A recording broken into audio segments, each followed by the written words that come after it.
Et salut à toutes et à tous, je suis très heureux de vous accueillir pour cette toute première de Paris Basketball on Air. Nous serons présents toutes les 2 semaines pour suivre la saison du Paris Basketball, que ce soit en Pro B, en Leaders Cup et en Coupe de France. Vous pouvez également nous retrouver sur nos réseaux sociaux, sur Twitter, le Paris B-8 on Air, sur Facebook, Paris Basketball on Air tout simplement, et sur Insta, Paris Basketball-8 on Air également. Pour cette première, on reviendra sur les mouvements du Paris Basketball cet été avec des mouvements assez ambitieux. On en reviendra tout au long de l'émission. Les ambitions du club seront aussi décortiquées en détail. Et comme la saison a déjà commencé, nous parlerons des matchs déjà joués et ceux à venir. Évidemment, ce beau programme ne se fait pas tout seul. J'ai avec moi 2 chroniqueurs, un chroniqueur et même un invité plus spécialement. À ma gauche, Flavien Porta. Salut Flavien, comment tu vas ? Salut Antoine, salut Alex. Prêt pour la saison ? Prêt, vraiment prêt. Tu vas présenter l'invité comme ça, tu ne me laisses pas le présenter Présente-toi. À ma droite, donc Alexandre Sanson qui travaille pour B-Basket. Salut Alex, comment tu vas ? Salut, ça va très bien et puis merci pour l'invitation pour cette première émission. Merci à toi, tu as suivi un petit peu le Paris Basket, les médias Day, tout ça ? On a suivi ça de près comme de loin et c'est un projet qui est très ambitieux et qu'on est ravis de parler. Et donc avant de se projeter dans la saison à venir, on va rappeler un petit peu ce qui s'est passé l'an dernier et cet été du côté du Paris Basketball. Rappeler les résultats tout d'abord, une première saison en Pro B de son histoire, il termine 11e. Donc assez ambitieux quand même, puisqu'on savait que ça allait pas être facile pour eux, un début de saison assez compliqué. Et puis un été assez stratégique et riche en renforts. Flavien, si tu voulais nous en parler un petit peu. Riche en renfort, mais surtout avec pas mal de départs. 9, on compte déjà 9 départs cet été. Donc on va compter Théo Boutet qui est parti du côté de Saint-Chamond, Mustapha Diarra à Chartres en N1, Daniel Dillon qui est parti lui s'exiler en Australie, Chris Joseph, Nick Kellogg, Nathan Mepandi, Obufegué, qui sont eux partis Obufegué en National 2 à Cergy-Pontoise, le club d'Amarassi. On en et les reviendra. 3 autres qui n'ont pour l'instant pas d'équipe, tout comme Victor Samnik, et enfin Javon Shepherd, qui lui est parti du côté de Lille. Il avait très peu joué, Javon Shepherd. Très peu, blessé. Blessé, il était rentré un petit peu fin de saison, puis après plus trop utilisé. Et puis si je peux me permettre, il y a Chris Joseph qui a retrouvé un club il n'y a pas si longtemps, en France, à Blois. Ils avaient pris un Bahaméen de base à Blois, ils l'ont cut, et du coup ils ont jeté leur dévolu sur Chris Joseph. Donc ça reste en Pro B. Qu'on retrouvera en Pro B, voilà. Super. Et du côté donc des arrivées, 5 arrivées jusque-là. On en attend encore une 6e du côté du Paris Basketball. Milan Barbic, qui est donc arrivé du Centre fédéral en National 1, tout comme Johan Bégarin et Ismaël Kamagaté. Ismaël Kamagaté qui vient de Orléans.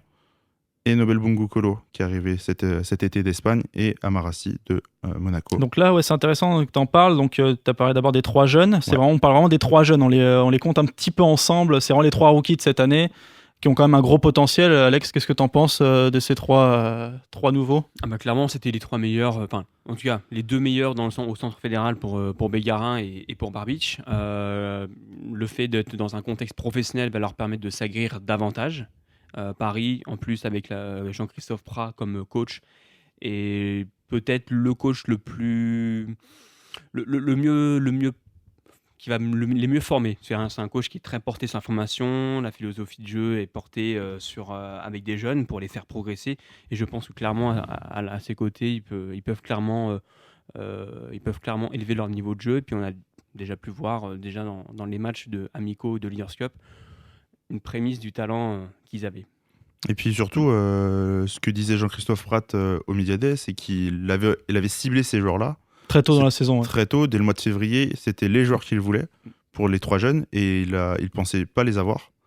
Et il a réussi quand même du coup à faire en sorte que ces 3 jeunes-là rejoignent le Paris Basketball, ce qui en soi déjà est une première victoire. Et donc là, il va amorcer tout un travail évidemment d'intégration de ces jeunes, du moins dans leur minute, puis surtout dans leur application dans le jeu du club. Et donc pour l'intégration de ces jeunes-là, il sera pas tout seul, il sera aidé par des vétérans, hormis Florimond, donc qui est le capitaine de l'équipe, qui est toujours là. Et, 2 nouveaux vétérans sont arrivés, Nobel Bungukolo d'Espagne, tu l'as dit, et Amarassi en provenance de Monaco.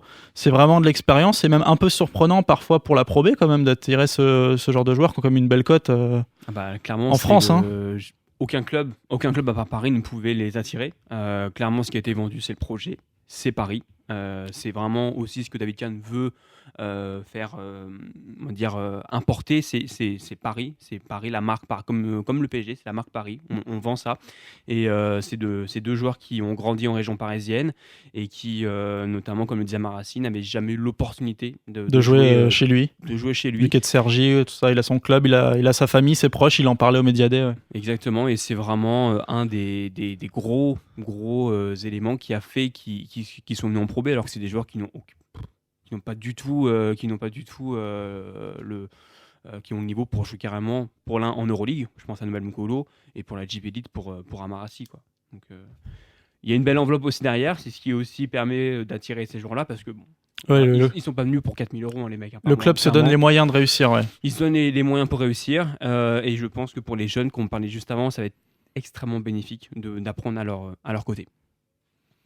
Après, on a un groupe qui est composé de Sylvain Francisco, toujours, Flav. Toujours, oui, à la main, donc Sylvain Francisco, qui sera épaulé pour le moment de Milan Barbic à la main, en attendant justement un renfort sur le poste 1-2 qui en manque actuellement.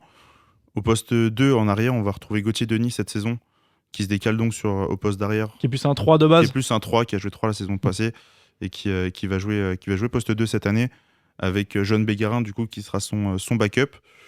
Au poste 3, on va retrouver Nobel Mongokolo, Valentin Chéry et Evans Ganapamo, qui est actuellement blessé. Poste 4, Qui était déjà l'année dernière, Evans Ganapamo aussi. Evans Ganapamo, Valentin Chéry, c'est des joueurs qui étaient déjà là, qui étaient déjà dans le groupe la saison passée. Amarassi, qui sera donc au poste 4, avec De Sinssleva, donc l'américain. Poste 4 américain, qui s'est blessé à la malléole cet été, et qui sera donc encore forfait pour quelques semaines, qui est en phase de reprise actuellement. Et au poste 5, on retrouve donc Gary Florimont, t'en parlais, le capitaine, et Ismaël Kamagaté. Le jeune qui fait partie des 3 rookies, même si... Voilà. Donc on retrouve un groupe de 13-14 têtes, et donc il manque une place. Le club vise un poste 1-2, c'est ce qui est en tout cas ce qui a été communiqué. Mais ils sont pas encore pressés justement de trouver ce profil-là. Ils peuvent attendre. Ils ont un profil en tête, mais ils sont en train de de chercher tranquillement. Et en attendant, ils développent leurs jeunes en même temps, c'est pas plus mal. On sait que cet été, il y avait eu des discussions, aucune discussion vraiment. Eko Chavarzik s'était entraîné, l'Allemand s'était entraîné avec le Paris Basket, mais aucune offre n'avait été faite, puisqu'aujourd'hui, il est du côté d'Hambourg. Mais ça prouve quand même que voilà, même ce dernier spot disponible, puisque si Seva s'est blessé, on a choisi de le conserver pour donner du temps de jeu à Ismaël Kamagaté. Ça prouve quand même que ce combo, donc il peut jouer avec Francisco et mener la balle quand Francisco est pas là, un peu à la manière de Daniel Dillon la saison dernière, peut encore apporter de l'expérience. On cherche peut-être plus un joueur d'expérience. Enfin, ça serait le profil plus recherché selon vous pour le Paris Basketball. Ah, c'est même sûr. Ouais. Quand on a un poste remplaçant qui a 17 ans, on peut pas Paris peut pas se permettre de prendre un nouveau jeune joueur. Clairement, il y a une belle enveloppe qui attend le dernier joueur. Le club prend son temps, comme tu le dis bien. Et ce qui est aussi intéressant, c'est que pendant le Média Day, Jean-Christophe Prat a révélé qu'ils ont ouvert depuis quelques mois, depuis 2 ans, réellement une cellule de recrutement. Qui travaille, exactement, à travers toute l'Europe pour scouter le maximum de joueurs et justement trouver le joueur idoine pour compléter cet effectif cette saison. Parce que, en parlant d'expérience, tu disais, en parlant du backup de 17 ans, tu parlais de Milan Barbic. Exactement. On retrouve aussi en fait que des jeunes joueurs finalement sur les postes 1-2, parce que Sylvain Francisco et Gauthier Denis, ils ont 22 ans. John Bégarin a 17-18 ans. 17 ans, ouais. 17 ans, Donc ouais. t'as aucun joueur de plus de 22 ans sur ces postes-là. Mm. Ça va peut-être devenir vite problématique. C'est un groupe qui est très jeune. Hein, Si tu vises, en tout cas le Paris Basketball a des objectifs, a des envies, ça va être un peu compliqué peut-être d'avoir, avec des postes 1-2 aussi jeunes, de trouver, d'aller jusqu'à ces objectifs-là. C'est ça. Tu parles d'objectifs, tu fais bien, Fluff, puisqu'on va parler maintenant des ambitions du club au vu des moyens investis. Et même des déclarations de David Kahn, qui ne l'a pas caché au Média Day, qui veut voir un club dans Paris, un club à l'image du PSG, t'en parlais, la marque Paris Basketball. Et donc clairement, le Paris Basketball vise les playoffs cette saison. On l'a même encore entendu en conférence de presse via Nobel Bunkunkolo après Rouen. Ça se cache pas du côté du Paris Basketball. Non, mais c'est clairement l'objectif, et heureusement d'ailleurs, vu les moyens qui sont employés par le club. C'est l'objectif playoff, c'est même l'objectif minimum, je pense. Qu'il y a des envies beaucoup plus haute. Ils se les cachent peut-être un petit peu, ils veulent pas encore l'admettre officiellement, mais la finalité serait d'être en Jeep Elite quand la salle Porte de la Chapelle, qui devrait leur être, qui devrait être leur future salle. Dans 2 ans. Dans 2 ans, faudrait que le club soit en Jeep Elite, ça serait sûrement la suite logique. Oui, c'est la suite logique et ça serait le timing parfait, clairement, comme le disait bien Mamoutou Diarra aux médias du Paris Basket. Il faut qu'il y ait un timing de respecter. Il faut qu'il y ait un timing de respecter. Si tu montes trop tôt, par exemple, après, si Paris monte l'année prochaine, tant mieux pour eux, ils monteront, ils vont pas s'en cacher. Mais si tu montes, par exemple, trop tôt, la ferveur peut retomber avec cette nouvelle salle qui arrive. Si tu montes trop tard, bon, ça peut justement agacer un petit peu les dirigeants en se disant, bon, on n'est toujours pas monté, il y a une nouvelle salle qui nous tend les bras, on est toujours en Pro B. Mais clairement, l'ambition, c'est les playoffs à minima cette saison. C'est bien de parler de temporalité comme ça, parce qu'il faut le rappeler, c'est un club qui rentre comme dans sa 2e saison de son histoire. Quand on voit la saison dernière, ça commençait plutôt mal. Flav, je ne sais pas si tu t'en rappelles, pour avoir suivi pas mal de matchs. Ça a été très compliqué en début de saison l'année dernière. C'est que la première victoire à domicile, elle est arrivée le 27 décembre contre Évreux. C'était en quoi? C'était en 2-7 avant cette victoire à domicile, il y avait un bilan quoi, 2-7, quelque chose comme ça. 7 ou 2-7, c'était assez très très compliqué pour le Paris Basketball, qui était dans les bas-fonds du championnat. Ça l'a remonté un petit peu. Il y a eu cette victoire contre Évreux qui a amené une série, qui a lancé une série de 6 victoires. L'arrivée de Sylvain Francisco aussi en cours de saison fait vraiment du bien à l'effectif, au groupe, et qui s'est construit un petit peu aussi autour de lui.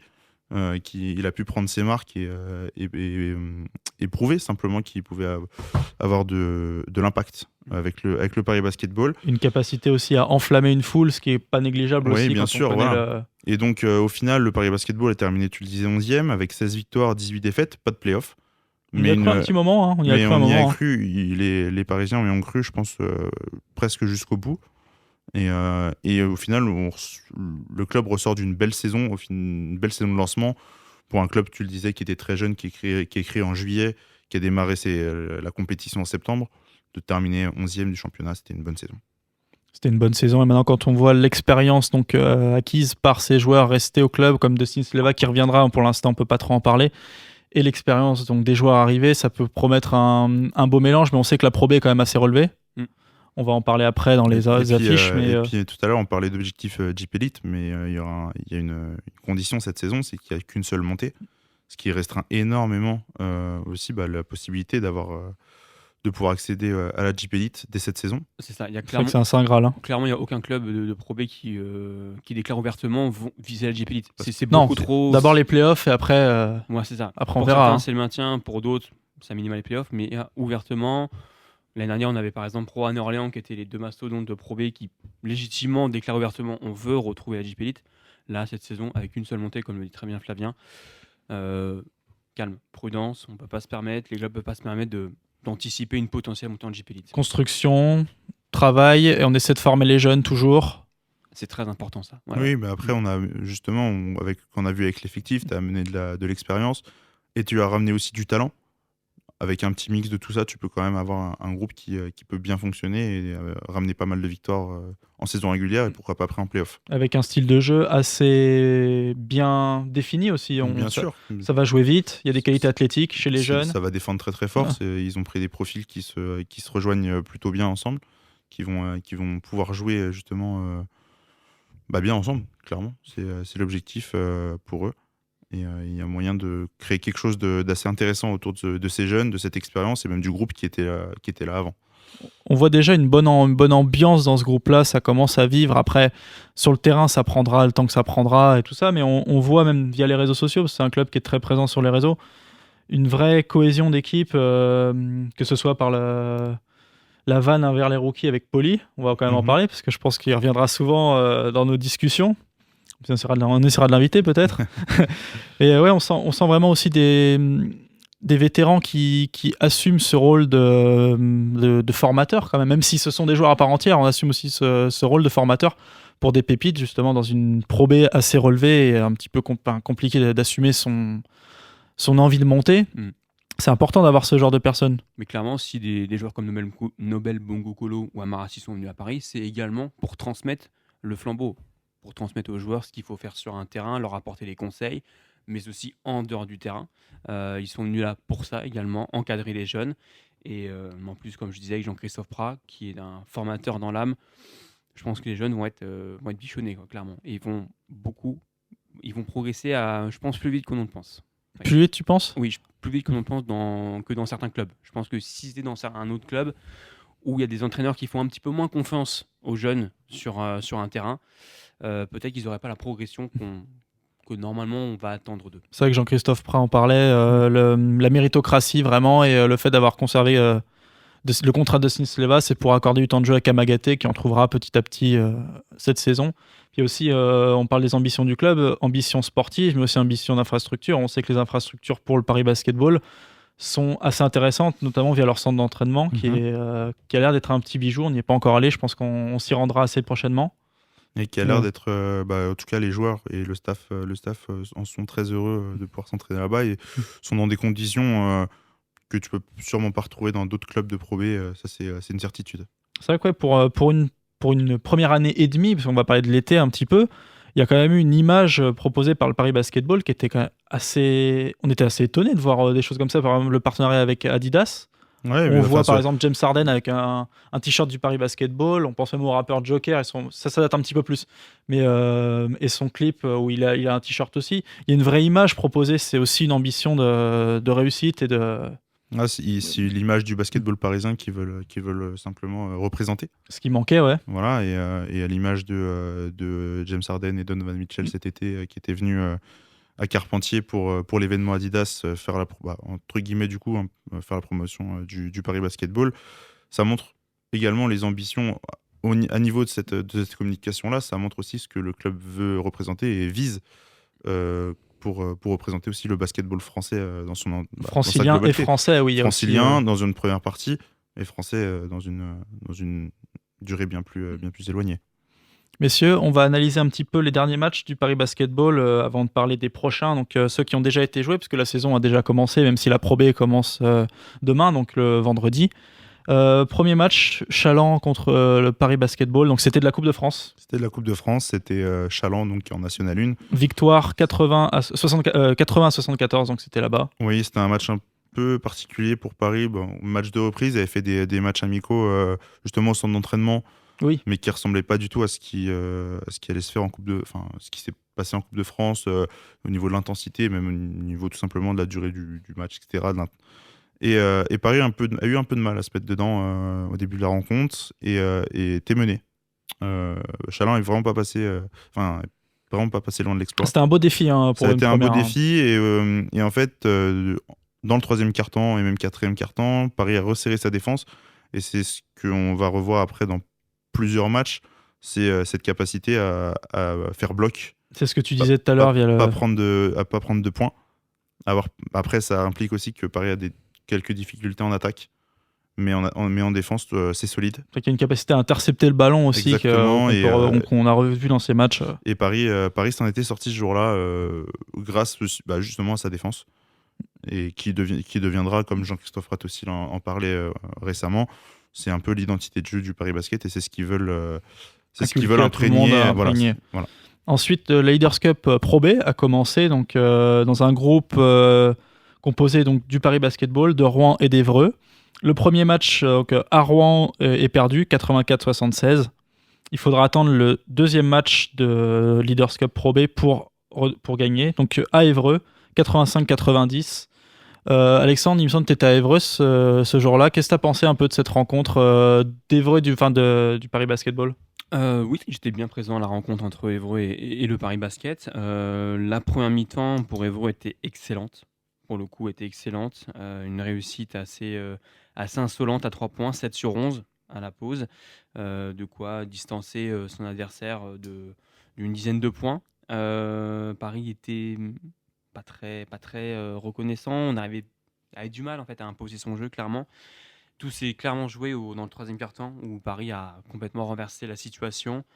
On est passé de la nuit au jour. Alors d'habitude c'est du jour à la nuit, mais là c'est passé de la nuit au jour. 34-16 dans le troisième quart-temps infligé par Paris à Évreux, avec notamment les jeunes qui ont été vraiment les fers de lance de cette remontée dans ce match. Et puis le dernier quart-temps où il y a eu un petit retour d'Evreux, mais avec l'expérience des Nobel Mongolo, des Amarassi, etc. Mais toujours avec les jeunes sur le terrain.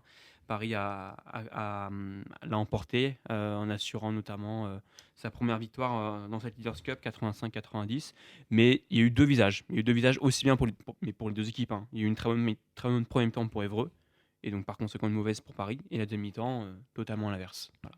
Oui, tu parlais des jeunes qui avaient performé côté Paris, c'est surtout Jeune Bégarin qui Ouais, avait Bégarin, fait oui. une grosse prestation ce soir-là. Oui, il a été vraiment impressionnant, qualité athlétique impressionnante, une défense impressionnante. Il n'hésitait pas à aller conclure ses contre-attaques avec des dunks Oui, assez ça a puissants, été, ça a féroces. partagé un petit peu, ça a été partagé sur les réseaux sociaux pour ceux qui n'avaient pas vu le match. Il y avait clairement une volonté déjà de marquer un peu les esprits, de montrer que même à 17 ans, voilà, le mec il est là, j'ai le niveau, je suis pas Ses là, débuts en pro. je suis pas venu là pour faire du banc. Donc non, c'était une victoire encourageante pour Paris et c'est bien d'avoir ces victoires, on va dire, dans la difficulté parce qu'il y aura des matchs comme ça dans la saison où Paris devra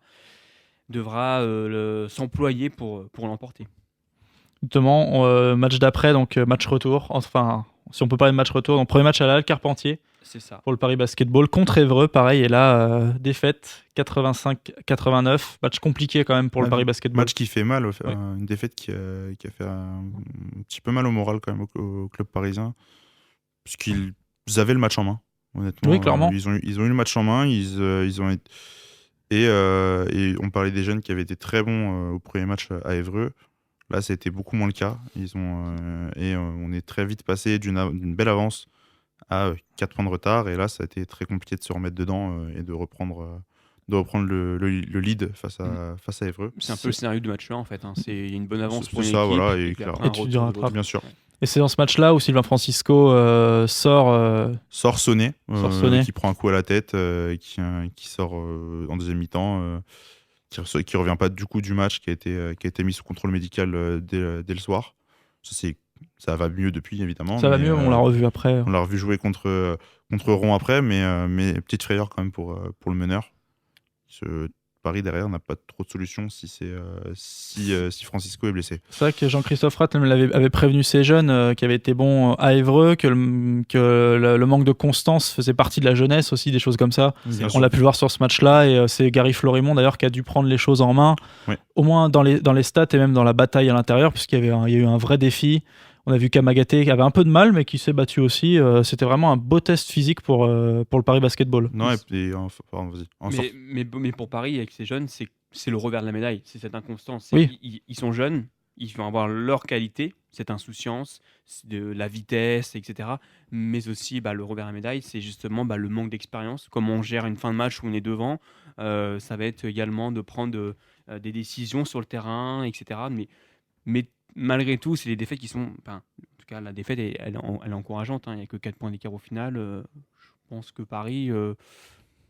Voilà, c'est ça. Voilà, ils ont clairement de la chance. Et en sortie de match, Jean-Christophe Rath disait qu'il fallait qu'il lui-même fasse réussir à comprendre à ses cadres que les jeunes peuvent faire des erreurs. Voilà, oui. Et de leur faire accepter ça, et justement que ces erreurs, à un moment, deviennent moins fréquentes et moins visibles. Ça sera un travail collectif. C'est un travail collectif, mais du coup, c'est pas qu'un travail sur les jeunes que l'entraîneur doit réaliser, mais c'est un travail sur le groupe entier.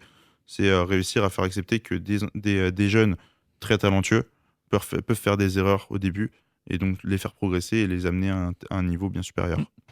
Et enfin, dernier match pour le Paris Basketball de Leaders Cup, c'était le Kids Game. Je ne sais pas si tu t'en rappelles, Flavien. C'était un match très particulier, avec une très belle ambiance pour Paris en tout cas. 1200 enfants, avec 1200 Avec 1200 enfants, très agréable, ça fait plaisir qui ont été invités pour voir la rencontre. C'était un lundi à 14h, donc voilà, horaire un petit peu particulier, qui ne dérangeait pas à Rouen, pardon. Je quitte une ville normande pour en rejoindre une autre. Mais oui, c'est vrai que c'était une ambiance assez particulière, mais très plaisante au final. C'est une ambiance très particulière, et ils ont assisté à un super match de basket. Oui. Où on a eu un match serré tout le long. C'est ce que disait Jean-Christophe Prat, un vrai match de basket. Voilà, donc, une belle opposition de style, avec une attaque de Rouen qui fonctionnait pas trop mal. On va rappeler le score. Et la défense de Paris, je te laisse. Le Paris Basketball qui s'est imposé 75-71. C'était très compliqué pour Paris en fin de match, qui était mené. Et qui a eu, notamment grâce à Nobel Bongo Colo, un sursaut d'orgueil suffisant pour s'imposer avec des tirs très importants, notamment de ses cadres en fait, de Noël Bongokolo, des lancers d'Amarassi qui ont su faire. Gary Florimont, enfin quatrième carton aussi. Et le shoot justement de Bongokolo, c'est via rebond de Gary Florimont qui est. C'est Amarassi, il me semble. Oui, c'est Amarassi. Amarassi qui arrive au rebond. Et donc tu viens gagner ce match un petit peu à l'expérience et qui te permet de te qualifier pour les quarts de finale de Leaders Cup. Leaders Cup, on va y venir sur la fiche à venir des Leaders Cup sur les quarts de finale, puisque du coup le Paris Basketball est la 8e équipe, donc meilleur deuxième. Il y avait deux meilleurs deuxièmes qui devaient se qualifier. Ils sont meilleur deuxième. C'est bizarre comme formulation. Ils récupèrent la 8e place et donc suffisant au goal average pour passer devant Griso Borofen et être qualifié et affronter une nouvelle équipe. Donc on a fait un retour sur les matchs passés. On va maintenant passer aux matchs à venir. Le premier, c'est demain, donc vendredi. Déplacement assez important à Fos-sur-Mer. Gros match pour une première journée de Pro B, donc contre un ancien de Jeep Elite surtout. Ça va être un gros match. Ça va être un gros match clairement pour cette première journée. Je pense que Fos-Paris, c'est l'une des très bonnes affiches de cette première journée de Pro B. Alors comme tu le dis bien, Fos descend tout juste de Jeep Elite. C'est une équipe qui malgré tout n'a connu qu'une seule saison en Jeep Elite, mais qui a beaucoup d'expérience de la Pro B, à commencer par son coach qui connaît parfaitement les joutes de la Pro B. Il est au club depuis 2004. Même si le club n'est pas au club depuis 2004, si Fos est en Pro B, je crois, depuis 2009 à peu près, depuis la saison 2009-2010, mais c'est une équipe qui a fait un recrutement très intelligent cet été, qui a retrouvé un peu des valeurs qu'ils ont perdues, qu'ils avaient un petit peu oubliées en Jeep Elite, à savoir des joueurs qui donnent tout pour leur équipe. Et puis, il faut espérer également pour Fos, pour eux, qu'ils n'aient pas de blessures qui a totalement gâché leur première saison en Jeep Elite. Mais c'est un effectif qui est très probé pour leur retour dans le championnat. Et ça va être un sérieux client au top 4-5 de la Pro B. Ouais. Un vrai client, donc un vrai défi pour ce retour, que ce soit pour les jeunes qui auront leur premier match donc, de championnat professionnel quand même. Puis même pour les vétérans qui devront les entourer comme il se doit, puis faire leur travail, si on peut dire ça comme ça. Paris va devoir s'imposer, imposer son jeu, imposer son rythme, et montrer les crocs, déjà montrer qui est le patron entre guillemets, mais que Paris, il va falloir compter sur eux toute la saison. Ça, c'est une grosse bataille, parce que Fos, c'est une équipe qui est très athlétique, très physique, très dense, ça va défendre dur. Ça ressemble justement sur les qualités ça fait duel que tu cites. Ça ressemble au Paris Basketball. Ça fait duel, sauf peut-être que Fos est peut-être un petit peu plus aguerri dans son style de jeu, même s'il y a quand même des vétérans très sérieux du côté du Paris Basketball. C'est ça, il y a plus d'expérience à Fos, une équipe qui connaît très bien la division. Et après, les équipes ne sont pas totalement réglées, mais il ne faut pas s'attendre, je pense, à un match aux alentours de 90 points. Je pense que ça va jouer aux alentours de 75 points. Tu t'attends à un match plutôt défensif dans sa globalité ? Plutôt, ouais. Mais comme tu dis, il va falloir que Paris impose son jeu pour vraiment réaliser un premier coup d'entrée de jeu, clairement. Réaliser un premier coup, tu parles de première, on va passer au deuxième match, donc c'est mardi prochain, le 16. Oui. Paris avait battu Chaland, donc on est revenu dessus. Donc Paris Basketball est qualifié pour les 16e de finale de Coupe de France. 32e. Autant pour moi, pardon. Et du coup, il tombe face à un petit derby, Boulogne-le-Valois, les Metropolitans, à la Halle Carpentier. Ça va être une super affiche, oui, à la Halle Carpentier. Donc Paris recevra Boulogne-le-Valois. Je pense que Paris ne pouvait pas rêver mieux. En termes d'affiche, oui. En termes d'affiche, en début de saison, chez lui, de recevoir déjà une équipe de Jeep Elite et en plus une équipe de région parisienne. Donc là, il va falloir sortir les crocs. Les crocs, se montrer en fait. Montrer que Paris, c'est pas que de la Pro B finalement. Voir s'ils peuvent C'est une très bonne affiche, clairement, et ça va leur permettre déjà de s'aguerrir face à une équipe de Jeep Elite, des joueurs très expérimentés. Très expérimentés, on l'a vu contre Limoges le week-end dernier, la remontée des Metropolitans. C'est ça. Vraiment à l'expérience, un peu au culot aussi, donc ça va être un vrai beau défi pour le Paris Basketball. Ça va être compliqué de les battre. Ce sera très compliqué de faire quelque chose. mais au moins dans l'intensité, de montrer que tu es présent et de montrer justement que tu as envie de faire un résultat. Il y aura du public. Ce va être un vrai plus pour entre Paris, le ce Kids serait une belle Game affiche. puis ce match-là. C'est vraiment une belle affiche dans l'histoire du club, dans sa jeune histoire et dans la construction de cette histoire. Ça peut être une belle première page, quoi qu'il arrive. Ça va être une belle affiche. En plus, comme tu dis, c'est deux équipes qui sont proches géographiquement, donc ça va attirer du monde. Il y aura du monde, même en milieu de semaine, je pense qu'il y aura un minimum de monde à la Carpentier. Et puis, ça va amener un petit peu d'animosité. Je pense que les derbys sont faits pour ça. Et même si pour l'instant, il n'y en a jamais eu, ça va être la première fois. Et je pense que ça va être, ça peut être une première affiche en attendant d'autres à venir dans les saisons à venir. Et puis on va aussi retrouver sur cette rencontre, c'est le retour de Francisco contre le Valois. Tout à fait. Qui va être un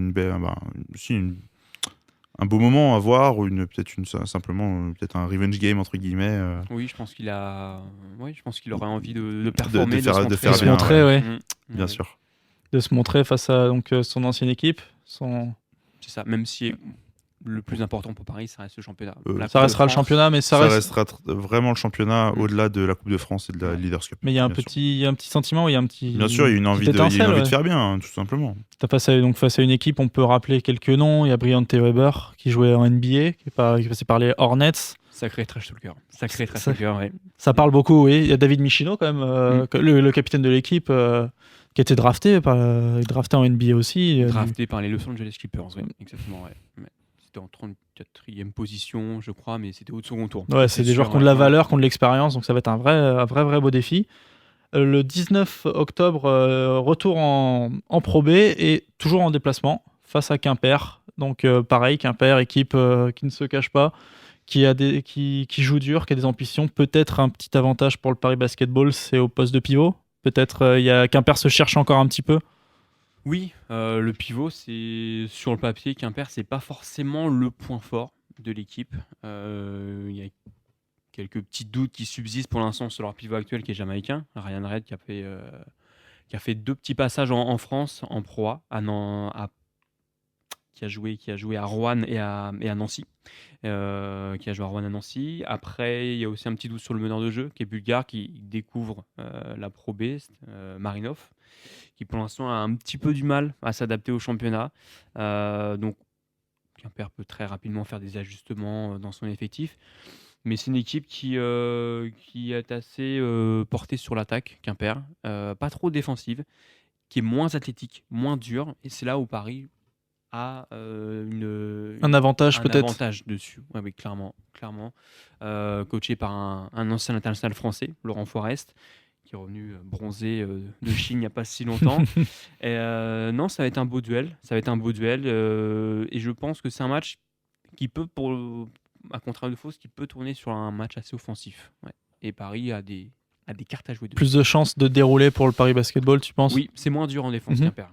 Pour l'instant, ouais. Alors après, attention à la débauche d'énergie aussi qu'il y aura pour le Paris Basketball, qui aura joué donc contre Fos-sur-Mer là demain, qui aura joué contre Boulogne-le-Valois en milieu de semaine, qui rejouera donc contre Quimper. C'est que ça va s'enchaîner, hein. Et qui va donc rejouer en plus en milieu de semaine après ce match-là contre Antibes. Contre Antibes, oui. Donc la Leaders Cup contre les quarts de finale de Leaders Cup Pro B. Le match aller. C'est bon, je suis bon dans la.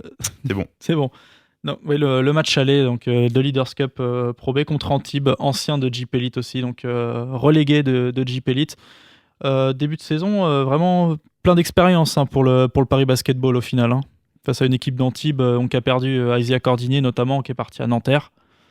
Mais non, ça va être très compliqué. Enfin, ce début de saison en tout cas est un vrai défi, comme tu le disais, de se montrer, de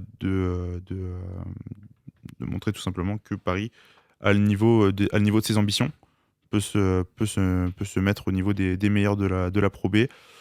Donc la confrontation contre Antibes, même si c'est que de la Leaders Cup et que c'est pas un objectif primordial pour le Paris Basketball, très clairement il va falloir quand même se montrer et prouver que Paris a le niveau d'affronter ce genre d'équipe-là. Il y aura un beau duel aussi à la main pour Sylvain Francisco, notamment face à un ancien aussi de Jeep Elite. Il y a beaucoup d'anciens de Jeep Elite là, qui vont revenir. C'est Rocco, le Croate, Rocco Liniukic, oui, un ancien de Levallois quand il n'y a pas encore eu la fusion avec Boulogne. C'est ça, la semaine dernière, il évoluait au Metropolitans 92. Une belle saison individuelle, parmi les très bonnes évaluations du championnat. Joueur intelligent, ancien meneur de jeu de la sélection croate. Donc ça pose un petit peu le pedigree et le talent du joueur. C'est un joueur qui clairement, à l'image de Nobel Bungkulu et Amarassi, n'a rien à faire en Pro B.